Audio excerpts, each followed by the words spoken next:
Magkakaroon pa rin ng panibagong pag-uusap ang Estados Unidos at Iran sa kabila ng mga nagdaang pag-atake sa gitnang silangan. Ito ay matapos ipahayag ni US President Donald Trump na pumayag ang Washington na ipagpatuloy ang negosasyon matapos umanong humiling ang Iran na muling mag-usap ang dalawang panig. Gayunman, mariinding binigyang diin ni Trump na tapos na ang ceasefire na nabuo noong nakaraang buwan at hindi na ito umiiral. Pinabulaan naman ng Iran ang pahayag ni Trump. Ayon sa Iranian Foreign Ministry, hindi sila humiling ng direktang pag-uusap sa Estados Unidos. Sa halip, pumayag lamang ang Tehran na tanggapin ang mga negosyador mula sa Qatar bilang tagapamagitan upang mabawasan ang tensyon at talakayin ng malayang paglalayag sa Strait of Hormuz. Nitong linggo, muling sumiklab ang tensyon sa gitnang silangan matapos ang panibagong palitan ng pag-atake ng magkabilang panig. 3 commercial tankers ang tinamaan ng projectile habang dumadaan sa Strait of Hormuz. Itinuturing ito ng Estados Unidos na paglabag ng Iran sa napirmahang Memorandum of Agreement kung saan malaya dapat na makakadaan ang lahat ng sasakyang pandagat sa mahalagang ruta.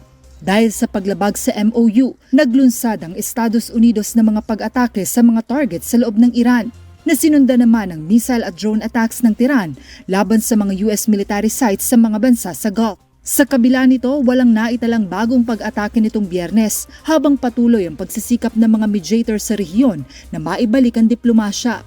Nakatakda rin umanong magtungo sa Oman si Iranian Foreign Minister Abbas Araghchi upang pag-usapan ang mga hakbang para matiyak ang ligtas na pagdaan ng mga sasakyang pandagat sa Strait of Hormuz. Samantala, iginigiit ng Estados Unidos na dapat maglabas ang Iran ng isang pampublikong pahayag na ititigil na nito ang mga pag-atake sa mga barkong dumaraan sa Strait of Hormuz at mananatiling bukas ang lahat ng shipping lanes nang walang anumang singil o pagharang.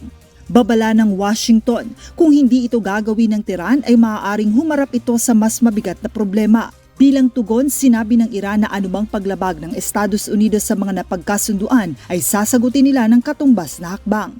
Sa kasalukuyan, umaasa ang mga tagapamagitan mula sa Qatar at Oman na maipagpapatuloy ang diplomasya upang maiwasan ang panibagong paglala ng sigalot na ilang buwan nang nakakaapekto sa seguridad at ekonomiya ng rehiyon at ng buong mundo.